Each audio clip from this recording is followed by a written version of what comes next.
Hi, everyone. Very welcome to this very special, very late live stream that we put up because we have just received the interim report regarding the tragic crash of Air India Flight 171. So my name is Petter Hörnfeldt. You're watching this on either Mentor Now or Captains Speaking. We're transmitting it on both channels. And together with me, I have... Ben Watts, welcome everybody. This is, I say, very breaking, very last minute. I was literally teaching in the simulator, walked in the door when Petter phoned me, saw the preliminary report, and we're going to break this down for you together in real time. So the idea here is that we have the report. The report is publicly available. We're going to link to it in the description once this video is done. But we're going to go through it now, and we're going to discuss all of the things and what they mean, basically. So this is the first piece of the puzzle. This is not the last piece of the puzzle. But I have to say, from having read the report, that it is extremely comprehensive for being a preliminary report. It includes a lot of information, a lot of data that will partially explain it, even though we don't have the exact picture of what happened. But now we know much, much more. And this is official documentation that we're talking about now. So without further ado, let's dig into the report, shall we? Let's do it. Yeah, let's go through. Yeah. So this is a report that is about 15 pages long, and you need to... Basically, it starts off like all of these reports do, which is a foreword that talks about who has made this report, why is this report made, what's the thought behind it. It doesn't give any information as such, but it becomes interesting pretty quickly here. Yeah. So the general information follows. This is all the information you need to know about, for example, how many people were on board, extent of injuries, the owner and the operator of the aircraft, and so on. And it gives a short background. This is what happened. So we are, at this point, we kind of know this accident happened on the 12th of June, 2025 at about 8:09 UTC in the morning. And it happened immediately after takeoff. So, no news there, really.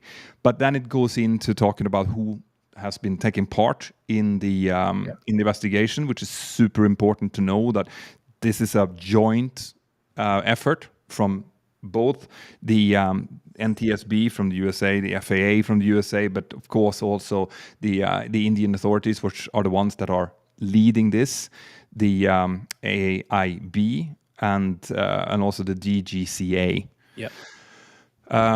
So not much more of any substance there. Injuries to persons, fatalities, 12 crew members, 229 passengers, and 19 people on the ground. So that's been confirmed now. And serious injuries, we have one. That's the lone survivor of the accident. But there's also 67 severe or serious injuries on the ground. Correct. Now, one thing I noticed on there as well, so it talks about how both pilots were based at Mumbai.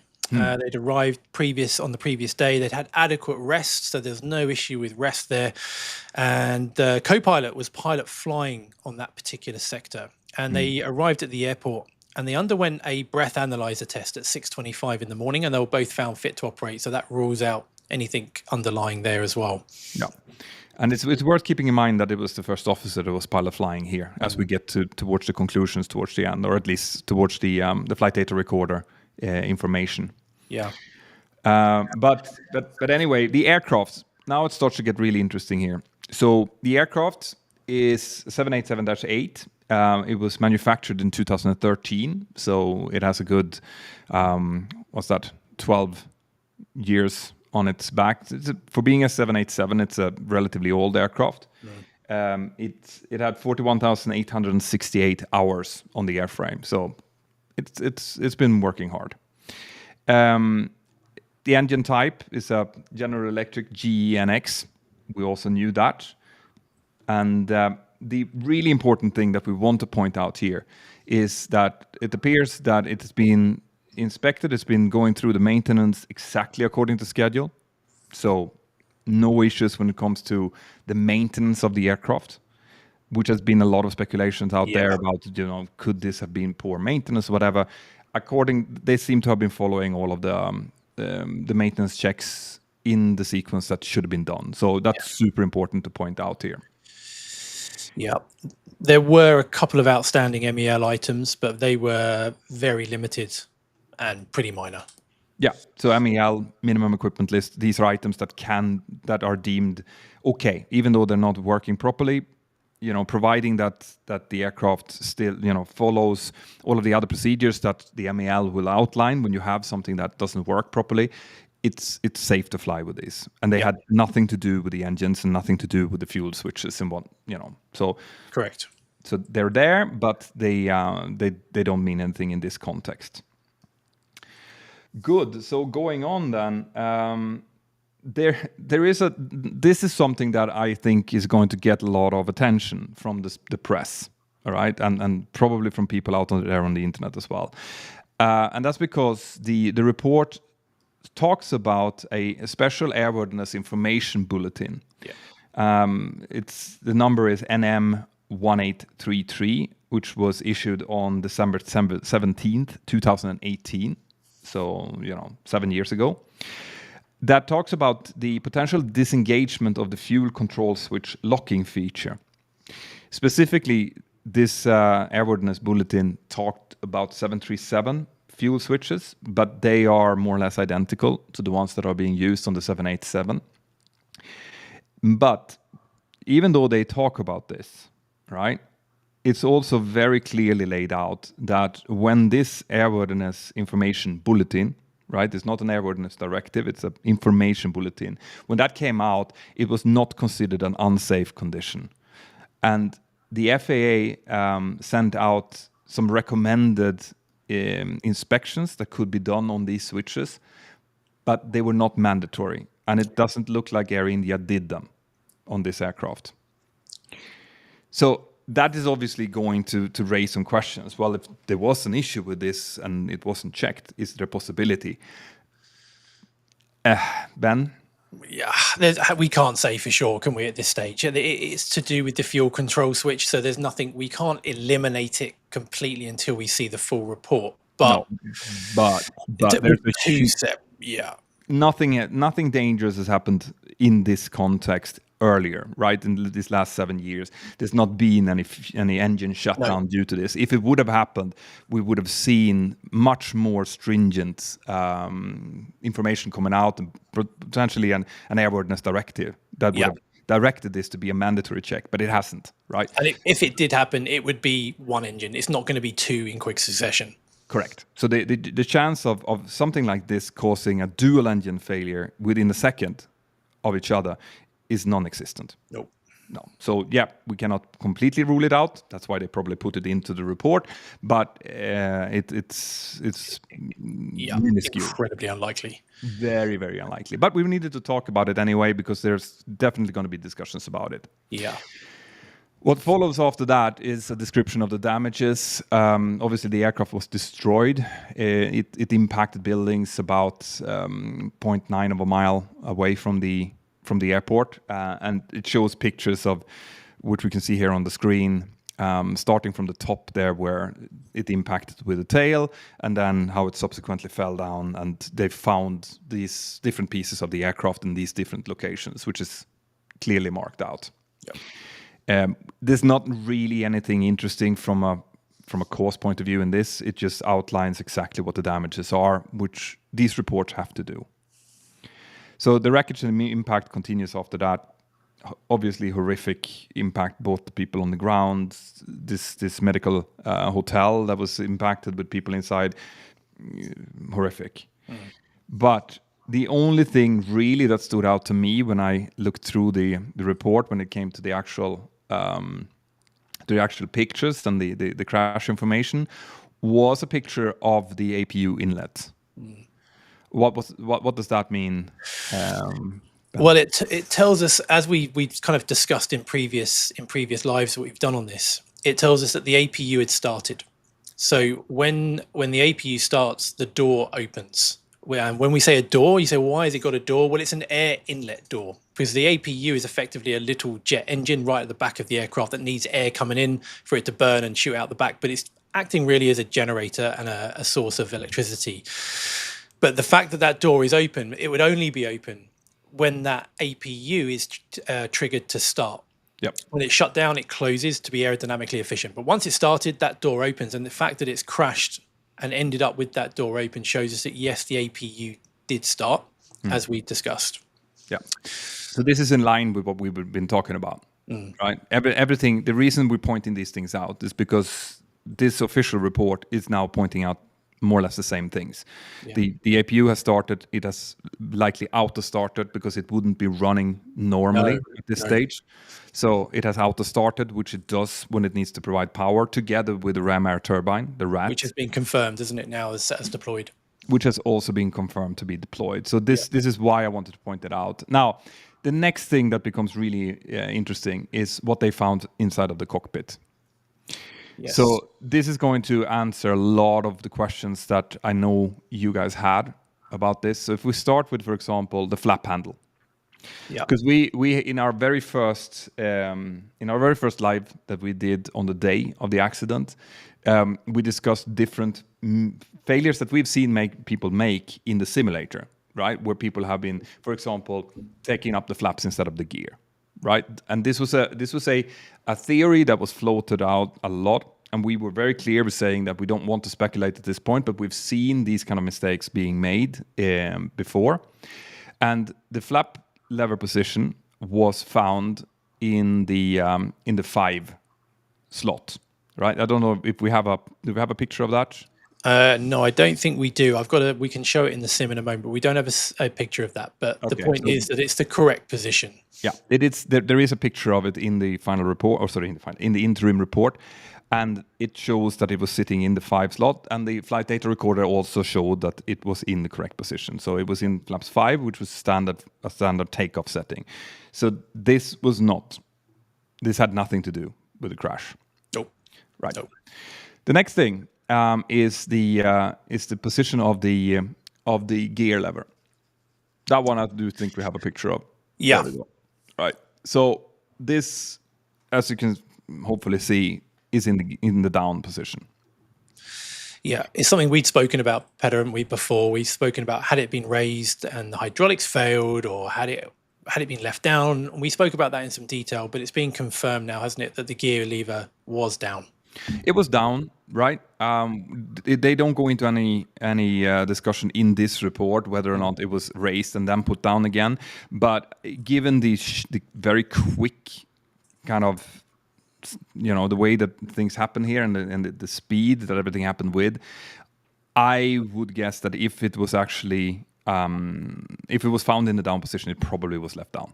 Yeah, and that would indicate that all of those videos that showed that the boogie was tilted was wrong, as in like it was an optical illusion. It was seen from the wrong angle, and that was not the case, right? No.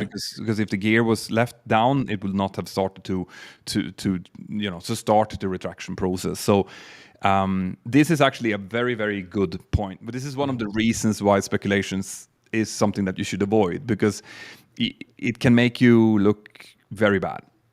Like, as an expert, we can sit here and we can talk about things. We can base it on, basically data that has not been confirmed and that we can't verify. And in this case, it was wrong, right? Yeah, it was. No matter how much you look at the different angles and the footage that you think you can see, it's grainy footage. The angles aren't great, and it just proves that no matter how convinced you can look at this and go, "Yeah, that was definitely down," it wasn't. Yeah. So it's a great example of why, us armchair experts sitting and trying to figure this out, why we shouldn't be speculating. Because there's going to, once the official information comes out, there's going to be, basically we're going to see exactly what happened rather than having to guess about it. So, yeah. Right. So that was one thing. The next thing then that might be worth talking about is the fuel switches, right? Big one. Yeah. This is the big one. This is what they found. Yeah. And the fuel switches, which is what we talked about in the live stream that we did just a few days ago, when we heard through the air current that they were looking into the fuel switches. These were found in the run position, as in on.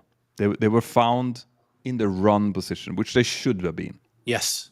Okay. But here comes another little twist in this, and this is why it's so important to find the flight data recorders. Right? Should I go through the timestamps on this, or do you want to talk through it first? No, we can get down to that once we get to the flight data recorders. Okay. Because it's really when we get to the very end of this report, when we come to the flight data recorders, that things start to get really interesting. Yeah. Right. And where we start to see really what might have caused this. But what you have to remember from here is that they were found in the run position. They were on. Right. The fuel switches were on after the impact. Apart from that, there's not much more from the actual impacts that we can learn from this report. In the final report, there's going to be, right? Like I said before, the interim report tends to be, between 10, sometimes it's even 3 pages, but can be up to 20 pages or 30 pages even. But the final report tends to be 200 pages, right? So much, much more information.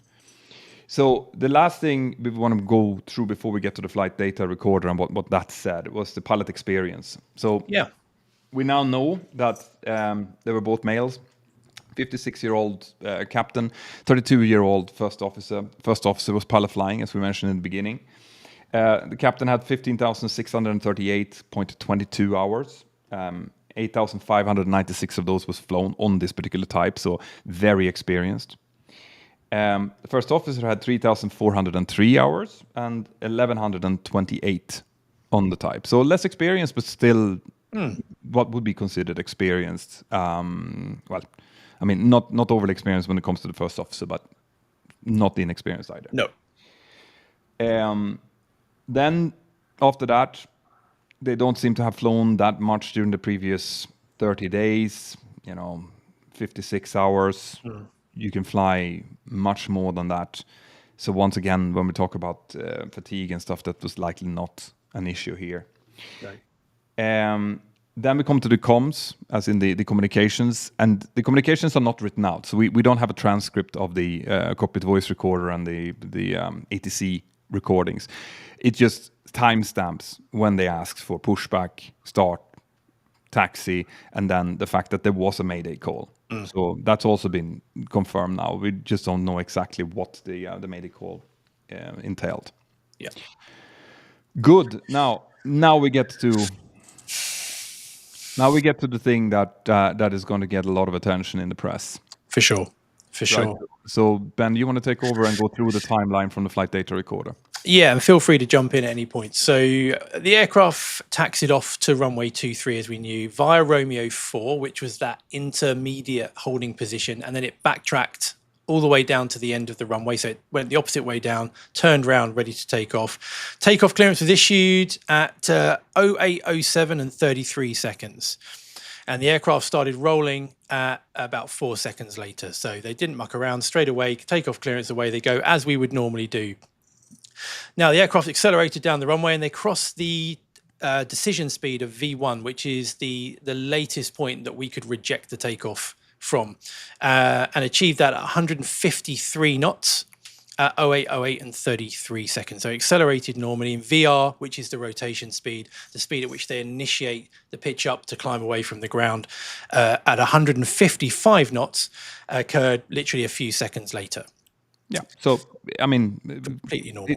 Like you said, it's normal, right? Yeah. There was a lot of discussions out there whether or not they were overweight. They were not. That was also confirmed in this report that they were below the maximum takeoff weight, and that weight and balance seems to be okay. Everything checks out. Yeah. So they were doing a completely normal takeoff.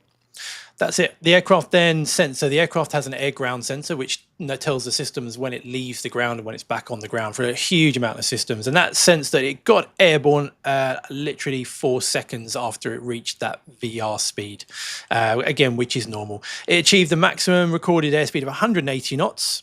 And that was about 7 seconds later. And immediately thereafter, engine number 1 and engine number 2, fuel cutoff switches, transitioned from run to cutoff, and that's important. Yeah. And the time gap between both of these is 1 second, so it was done very quickly. It was shut off and shut off that quickly between the first and the second. And the engine N1, which is the fan speed at the front that you see, and the N2, which is the internal fan that you don't see, began to decrease from their takeoff thrust values, which is exactly what you would expect to happen. You've just shut those engines down. They just turn into giant windmills. So that happened immediately. Now, the interesting bit, Petter, wasn't it, was they mentioned in the report that in the cockpit voice recording, one of the pilots is heard asking the other pilot, why did he cut off the fuel switches? To which the other pilot responded that he did not do so. So, right. So if we stop here, because obviously this is where all the discussion is going to be around. This means that the aircraft was working as it should. Yeah. Right. From what we can see here, providing that failure that we talked about earlier wasn't involved, which I think we can kind of disregard because, like you said, it happened within a second of each other. The risk that a failure of some sort would happen to both switches at exactly the same time is nil. So, and I also think on that fact that they say at the end that at this stage of the investigation, there's no recommended actions to the 7878 or GE engines. Yeah. So this what we can take from that, and this is the reason, like we mentioned in our last live stream, that there has been nothing has happened to the 787 fleet. The global fleet has just been flying like normal, even though they clearly had this information longer than what we know about it. So the aircraft probably did exactly what it was supposed to. Right? It was told to shut down the engines. It shut down the engines. Correct. That's it. Now, the question obviously then becomes why? Why? Why would this happen? And we will not know this likely ever completely, but in the final report there's going to be much more digging into this, right? There's probably a lot of investigation going on right now when it comes to human factors. Yeah. The fact that one of them said, why did you cut them off, and the other one said, I didn't, right? It can mean a lot of different things. And also, was there somebody else in the cockpit that we don't know about at this stage?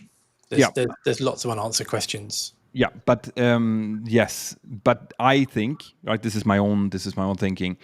If that was the case, the cockpit voice recording would sound different. True. Right. It wouldn't be. The pilot wouldn't be asking the colleague, "Why did you do that?" Because it would be a possibility that someone else did it. It would be a different discussion.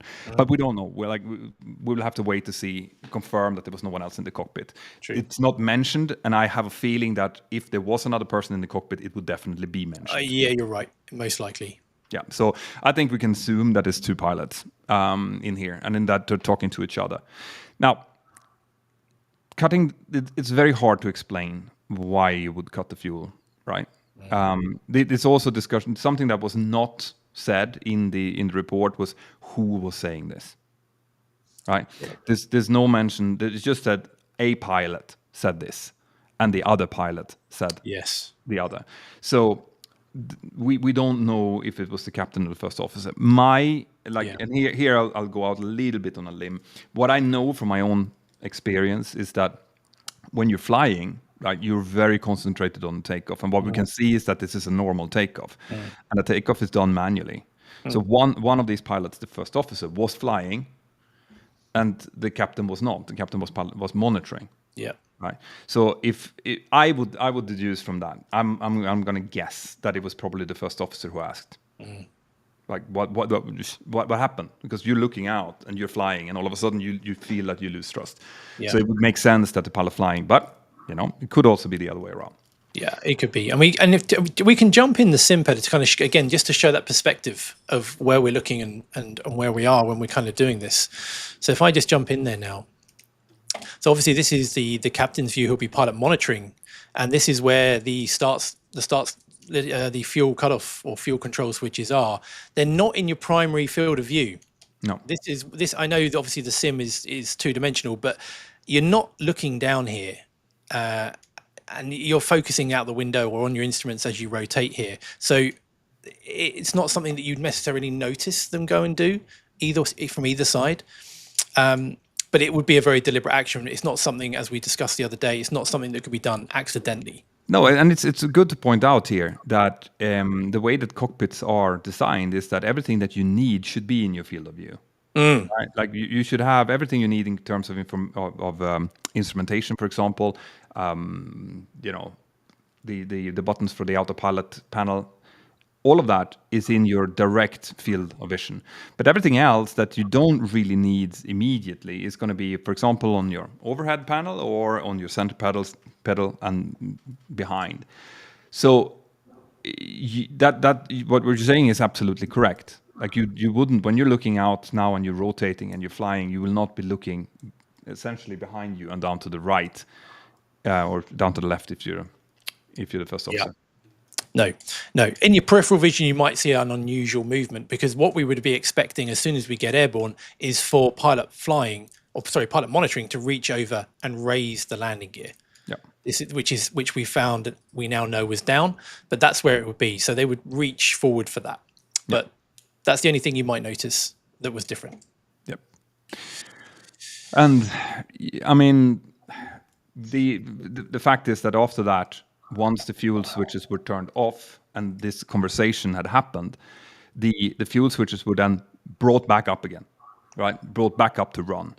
So whoever did, again, that's not confirmed. Neither can it be, because we don't have any cameras in the cockpit, so we won't be able to see who did what.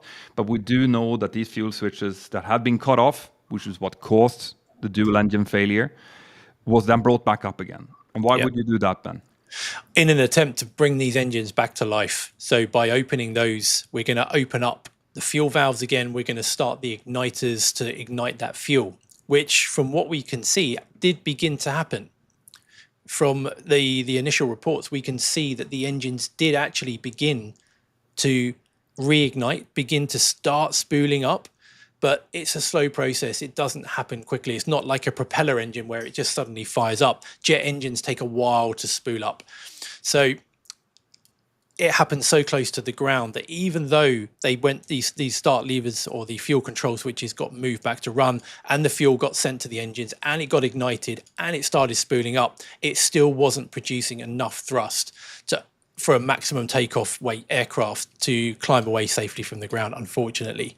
No, and that's worth pointing out here, that even though they were below the maximum takeoff weight, it was a hot day. It was warm outside. They were heavy, and they were only at around 400 feet or so when this happened. So the engines had time to start spooling down, and then it takes a while for them to relight again, which you said, which you pointed out that they did. At least the left engine, I think, started accelerating.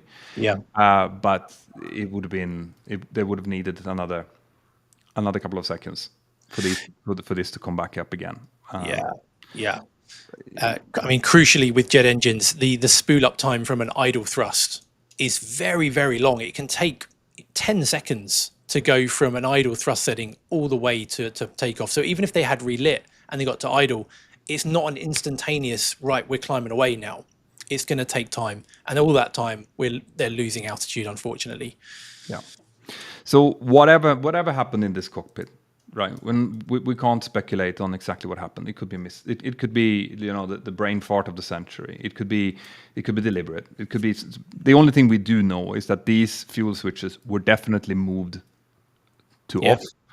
That was the initiation of the whole sequence. This is why the ram air turbine came out, which a lot of people have observed and heard on those videos and correctly saw. So there was pictures as well in the report here showing the ram air turbine. So that was definitely confirmed, and that is also what started up the APU. Yeah. Right? So we know that the fuel switches were moved for whatever reason to off, and then they were moved back up again, and they were left there, right? So it doesn't seem to have been any struggle of putting them back down again or something like that. So we know that much, and that's really all that we can say at this point. We will see with the final report, which is now going to come in maybe a year and a half. There might be some updates coming further as well, but I doubt it. This is a very, very detailed interim report. Yeah. So if this would have been something that they still didn't know, you can expect updates to come right? Like we figured out this, so we found this, or whatever. But the fact that they don't recommend any action for Boeing and that they found this just means that, yeah, you know, the switches were turned off. The aircraft did what it should do, and unfortunately, this happened. Yeah, and obviously what they will be looking into is the background of each of the pilots, which is what we learned from the Germanwings incident. There was a very thorough investigation into each of the pilots' background, which is obviously going to come out in the final report. For sure. But that's where attention will be focused for sure. Yeah, this is extremely sad, and it's going to be there's going to be continuing to be a lot of discussions about this over the next 2 years or so. But I think with this, at least what I will take away from this is that I will have no problem flying on a 787. Yeah, me too. Right, the Boeing, you know, the aircraft did what it was supposed to do, and there's nothing wrong with it from what we can see here. No. So with that in mind, given that it's 12:30 here, and I was about to go to bed when this interim report came out, I think we can take some questions. Yeah. And then what we will do now that we have the interim report is that we will produce a much more thorough Mentor Now video, which will show you what we know, right? It's going to come out as soon as we can possibly produce it. But we wanted to go through this report together with you and explain what we can read in it. You can be absolutely sure that there's going to be a lot of discussions about this on other YouTube channels, but also in the press. You know, if you have questions, file them away. Yeah. People are asking, where can we get the interim report? We'll put a link in the description below for you there. Yeah, I opened it up again when I got into the studio, and it took a while to load. Right, it's a lot of pressure on the website, so don't be surprised if you maybe can't even access it now, because there's probably hundreds of thousands of people trying to open this thing. So there's a question here from Ryan Pedder who's saying, is a breath test standard? Which is a good question. No, it's not. Certainly not in Europe that I know of. No, I know that I've read a lot of incident or accident reports in Russia. And there it seems like they have some kind of pre-flight medical that they do, and I'm not sure if that includes breathalyzer tests. From what this report shows, it looks like it could be standard in India, but it's definitely not in the rest of the world. But I know that we are subject to these spot tests. They could come out and do a breathalyzer test. Yeah, I've had one. At any given time. Yeah, and the same goes with drugs. They check for drugs, and sometimes they come into the crew room and they take some hair and they check for drugs. Right, so they do. Yeah, I had one once where they actually took about a pencil width of hair from everybody on all the crew, and it shows all the way back for however long that hair has been on your head. So yeah, it's pretty thorough. Yeah, exactly. I'm seeing a lot of comments here about that this is a Boeing cover-up, yada yada yada. This is a report that comes out of the Indian authorities, right? And they have been working together with both the FAA, the NTSB, Boeing, General Electric. All of these have been working together. You cannot, no. Like I get tired and angry when I hear conspiracy theories, and I don't want it to be something that people goes out and think, well, maybe there's a possibility there's a cover up here. There's not cover-ups everywhere, which seems to be something that is in the popular culture right now, that everyone thinks that everything is a cover-up. No.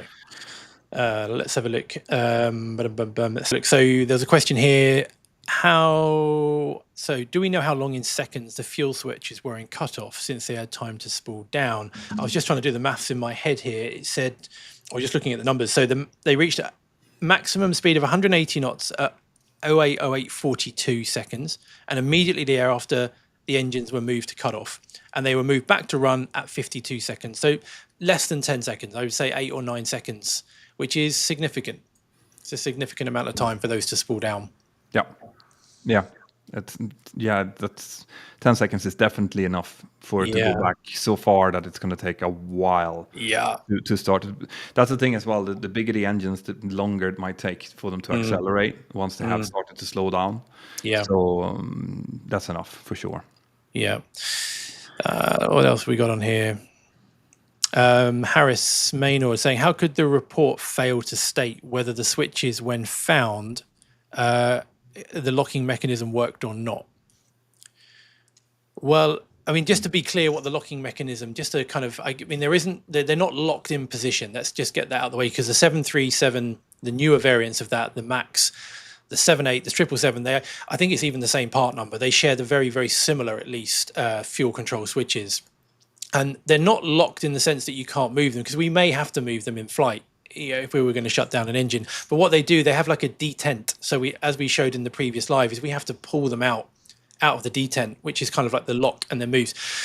So it's not something that can kind of break as such, as far as I understand it. It's just a detent that needs to be moved past in order. So it's a deliberate action to shut them off. Yeah. So it's not something that would not work in that sense. No, and that's the thing. I mean, this is where that part of the report becomes a little bit troublesome, because it brings that up as a possibility, even though I mean, if it was actually something that was dangerous, then it would have been highlighted as dangerous, and it would have been inspected and fixed accordingly, but it wasn't. So I don't really understand that part, to be perfectly honest, and we will probably learn more about it. Now, I see a question here from Seb VDS, who says, the flight data recorder states that the fuel cutoff switch is in the off position. However, the cutoff panel was found in the running position. Unless I got it wrong, it doesn't add up. Do you agree?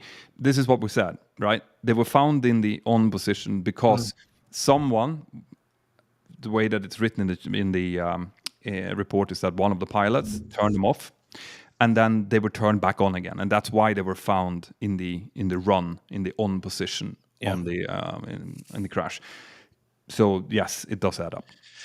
And the couple of questions here. So Cyprian, order of switches turned off, left to right, or vice versa? That's interesting. I think I know where you're coming from with that question, actually.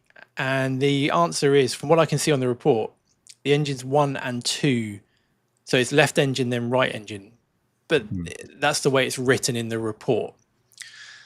I'm guessing the reason you're asking that is people are likely to go to the nearest start-off. When you're shutting down an engine, are you going to the nearest fuel shut-off switch first? Yeah. I know where you're coming from with that. But yeah, it was left to right. Impossible to say also. Like, that might be the obvious thing when you're sitting like this, but it might not be. No. So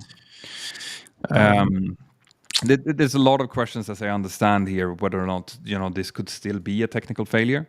As in, like, is there still any room for technical failure in here? And we cannot say no to that. As in, like, this is why we wait for a final report in order before we give the final conclusion. But the fact that these fuel switches were moved from run to off within a second of each other, and then brought back up again to run, that's deliberate action. It's not something in, like, if it was a system failure inside of the switch, for example, then you wouldn't be able to bring it back up to run again, not that quickly.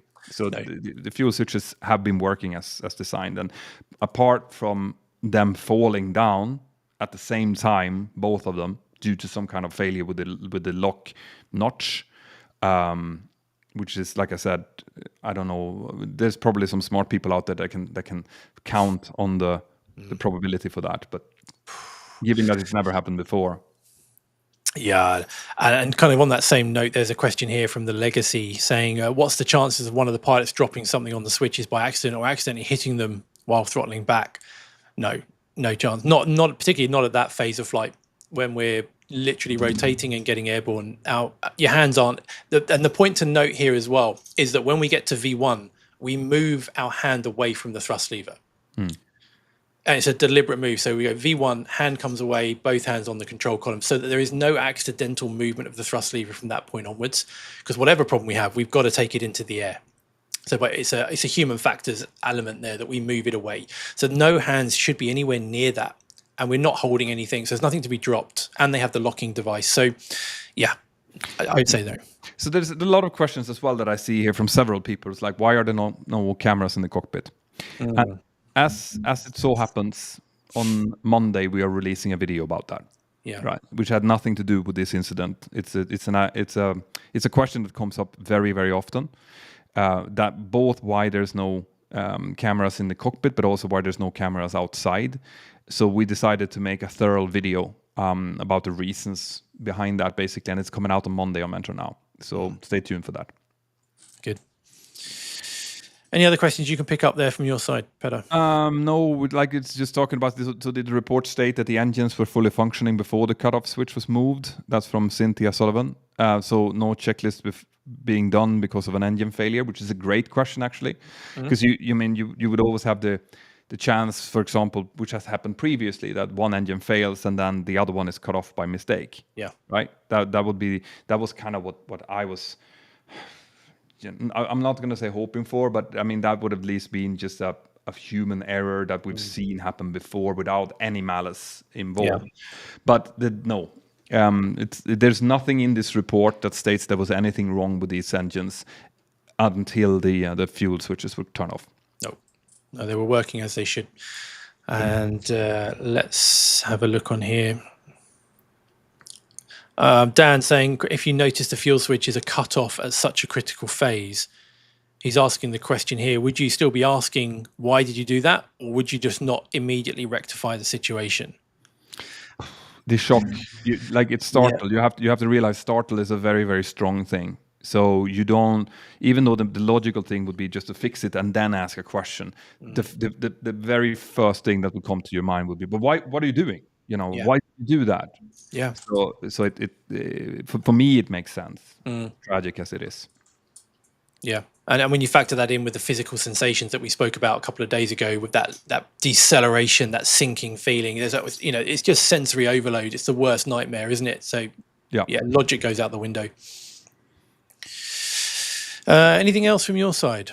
Paul is putting me up against the fence here and saying, are you saying that the chance of switches moving without human input is zero? No, I would say that it was probably 0.0 and then 9 zeros and then a 1.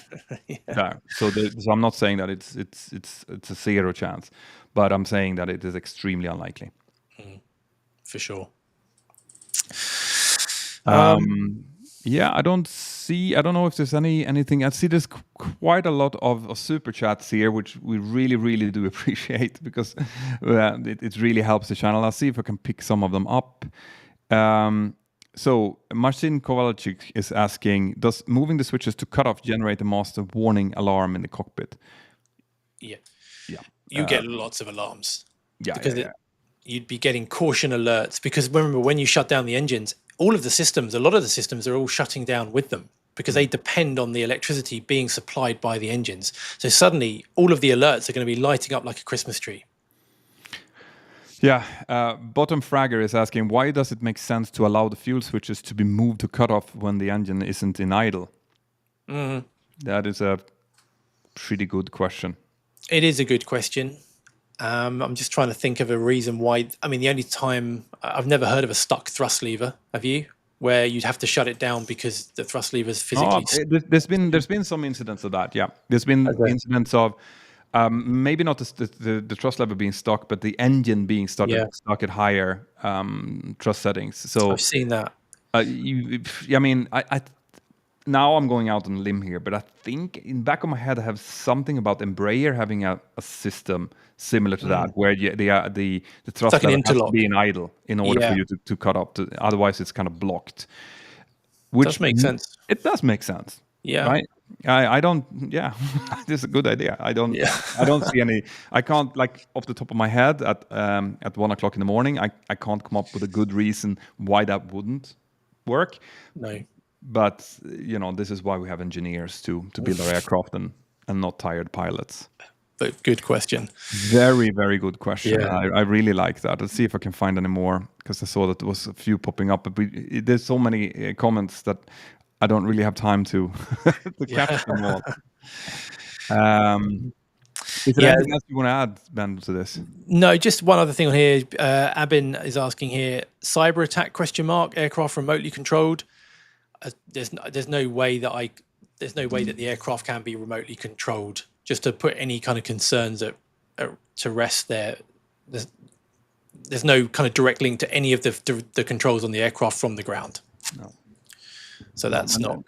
that is part of the point why, when we've been talking about, for example, AI co-pilots and things like that, unless it's a system that can be housed inside of the aircraft without any external links, it poses a lot of cyber risks, right? Anytime that you have to have some kind of uplink that can input on the aircraft, that would be a nightmare from a cybersecurity point of view. So at the moment, you should see the way that the system. I don't know how the 787 is updated when it comes to like software, but I mean the 747 uses floppy disks still.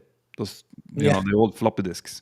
And I remember on the 737 they come up with this huge bulky computer and they chug it in and then they do the update from there. But there's no Wi-Fi updating or anything like that. It's not like a Tesla or an Audi that does that.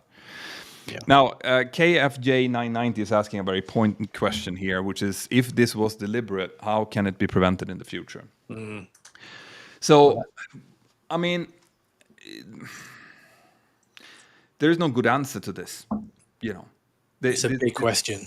This is the question. Yeah. Right, the question. And I've been struggling a lot with how to explain this through my channels, because obviously pilots are human.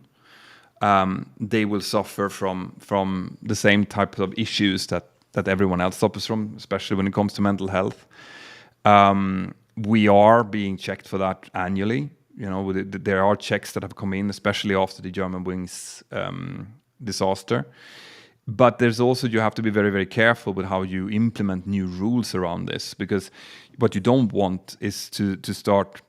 I mean, I understand that the public perception would be like, I just want superhumans in the cockpit, like people that cannot have any type of issues. Those are the ones that are flying the planes. Anyone who has type of issues cannot fly the planes. But what you get then is you get a culture where any problems that anyone would feel would be driven underground. Yeah. Like no one would ever speak up if they feel like, oh, I'm actually not feeling a bit depressed, I shouldn't be flying, because that might end your career, right? So what you have done is a much bigger problem that gets shoved underground, causing even more problems. So there's no good answer to this. Well, the answer is that we do recruitment, we do background checks, we do all of these things before someone can become a pilot. And after that, they are continuously evaluated through simulator checks, through medical checks. Background checks continues to be a thing. And we just have to assume, we just have to trust that the people that go through this feel okay and that they speak up if they don't. Yeah. Right? There's no good. It's the same with anything that operates big machinery or does anything.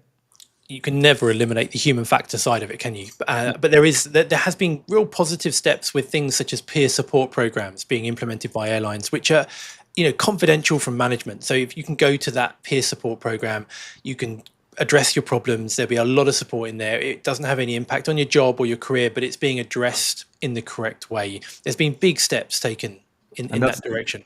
That's the way that I would like to see it. To see, basically, like, instead of being less human, become more human. Yeah, absolutely right. Give more support. Let pilots know, and cabin crew and everyone is working in there, that it's okay if you don't feel right, if you might be going through a divorce or have financial difficulties. Who knows? So you have all of these stresses that happens to everyone at any given time, and if that happens to you, you should be able to speak up and say, listen, I don't feel like this, I don't feel good now.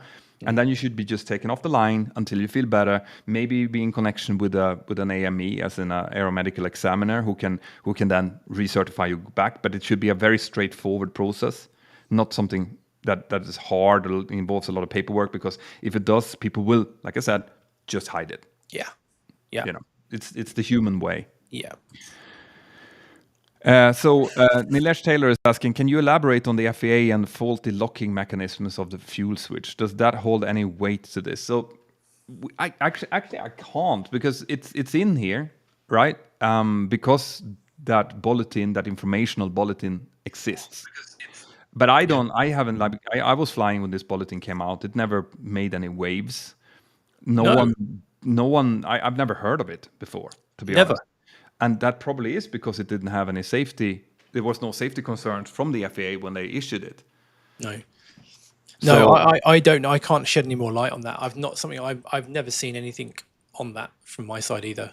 So no. whether it was certain part numbers that didn't affect us, I don't know. But it's obviously very insignificant, the fact that neither of us have heard of it. Yeah, and the fact that there was no there was no mandatory no mandatory checks even. They're like, yeah, well, you can go and check this out if you feel like it, but you don't have to. You know, that kind of says everything. Yeah. So Lily White's from India. If the switches got flipped, then surely the conversation between the pilots would have been really intensive, aggressive, and telling. Only including 2 sentences from them in the report is weird. No. Not necessarily. No. We, again, as you mentioned, Petter, I think surprise, startle, the pure focus on what you're doing and what you're going through. You're not, when we're talking here about it, everything's happening in slow motion. We're relaxed, whatever. But when you're in that scenario, the fight or flight kicks in, and you're trying to survive. And things like conversations go out the window. You might ask a question for sure. Then you're going to do something about it, which is what they did. And then that's about as far as it will probably go. Yeah, no, it's not the time to start arguing. But the thing here is that we don't hear the intonation. We don't hear how they were screaming or whatever. It's not indicated in the report, and neither can it be really. I mean, if this becomes a human factor thing, and they go into the background of each pilot and they find something, then we'll probably read more about it in the final report. Yeah. Philip Rosil is asking as a super chat as well. Thanks again. Would a possible future technical response to this be an inability to move those switches until reaching a certain altitude or speed? We kind of talked about that already. No, like we said, if anything, you can maybe connect it to the thrust lever position, but that would be a major recertification thing. Yeah, it would be similar to how the thrust reversers work, in the sense that the thrust has to be idle before you can deploy the thrust reversers. But that'd be a huge undertaking. Yeah. No, we're talking major recertification. In this case, it's not going to be found to be needed. Right? That's the thing.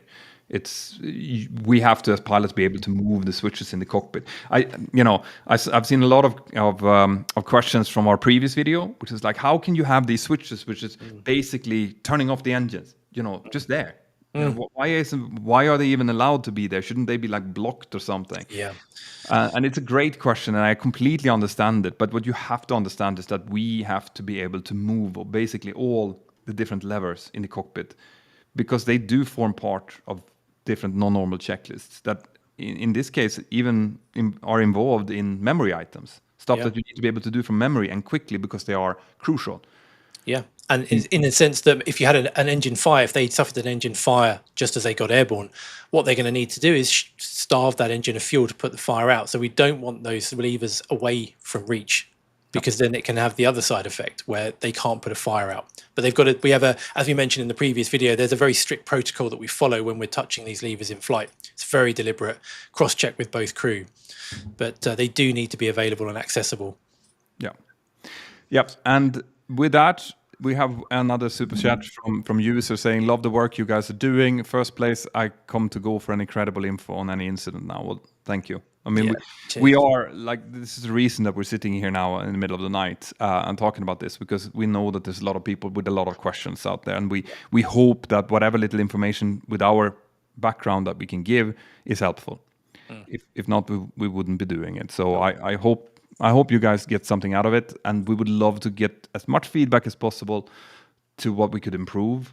If there's anything else that you want us to do, because we really are here to help. Yeah, for sure. Good. And with that, I think we've kind of gotten to the end of this. Like I said, we will be following up with videos that includes much more information. But for now, I don't know, Ben, do you have any last words that you want to add? No, I think it's time for bed. It is, and of course, my thoughts continues to go out to the families of the victims and everyone that's involved in this horrible crash. And this will not help. I think it's just gonna open up even more questions. But at least we now know that from what we can see and read from this report, the aircraft is safe. Yeah. So it doesn't make it any better, but no. At least we know more. Yeah. Yeah. And with that, thank you very much for watching, everyone out there. And have a good continuation of the day. I'm going to go to bed. Have a good night, everybody. Take care. Good night.